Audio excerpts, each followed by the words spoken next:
अगला प्रश्न है कि तुलसी दल किस किस दिन नहीं तोड़ना चाहिए और तुलसी जी को किस किस दिन जल नहीं देना चाहिए। तुलसी जी को कब नहीं तोड़ना चाहिए तो मैं बता देता हूँ। दिनों में रविवार, तिथियों में द्वादशी,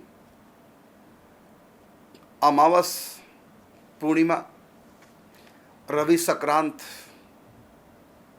इन दिनों तुलसी नहीं तोड़ते।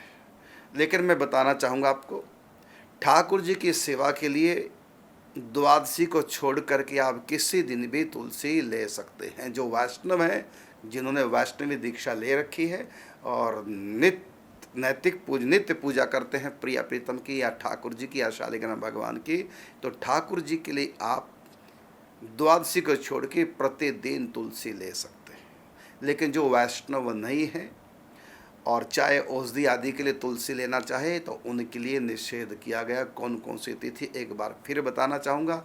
दिनों में रविवार को तुलसी नहीं तोड़नी चाहिए, अमावस, पूर्णिमा, द्वादशी, रवि संक्रांत, और दोपहर के समय भी तुलसी नहीं तोड़नी चाहिए, रात्रि को भी तुलसी नहीं तोड़नी चाहिए। और स्नान करने के बाद यदि आपने तेल लगा लिया है, उसके बाद फिर दोबारा स्नान करके ही तुलसी तोड़ सकते हैं। यदि स्नान नहीं किया फिर तुलसी नहीं तोड़ सकते। मतलब स्नान करने के बाद जो बालों में हम तेल लगाते हैं उसके बाद तुलसी नहीं तोड़ने। अच्छा, इसी प्रश्न का दूसरा अंश है कि तुलसी जी को किस दिन जल नहीं चढ़ाना चाहिए। तुलसी के पूजन का प्रतिदिन का विधान है। प्रतिदिन आप तुलसी जी को जल दे सकते हैं, प्रतिदिन तुलसी जी की पूजा कर सकते हैं। तुलसी जी की पूजा नित्य पूजा है, नित्य करनी चाहिए, एक दिन भी नागा ना हो। हाँ, इतना मैं अवश्य कहना चाहूँगा कि जिस भी तुलसी जी को आप जल चढ़ाना चाहें तो आप ध्यान रखें वहाँ उनको जल की आवश्यकता है कि नहीं है। ये नहीं जो आया वही लोटा चढ़ा दिया, जो आया वही चढ़ा दिया, ऐसे तो तुलसी ज़्यादा जल से मुरझा जाएगी, सूख जाएगी।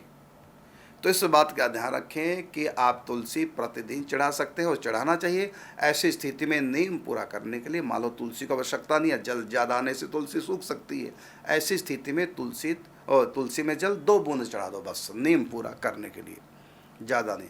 कई बार मैं देखता हूँ आश्रम में जब यात्री आते हैं, सबका नियम है तुलसी में जल देने का, तो 7 दिन यात्री रुकते हैं तो 7 दिन में तुलसी मुरझा जाती, ज़्यादा जल आ गया। तो ये थोड़ा ध्यान रखना चाहिए। वैसे तुलसी की पूजा, तुलसी जी को जल, तुलसी को दीपदान प्रतिदिन कर सकते।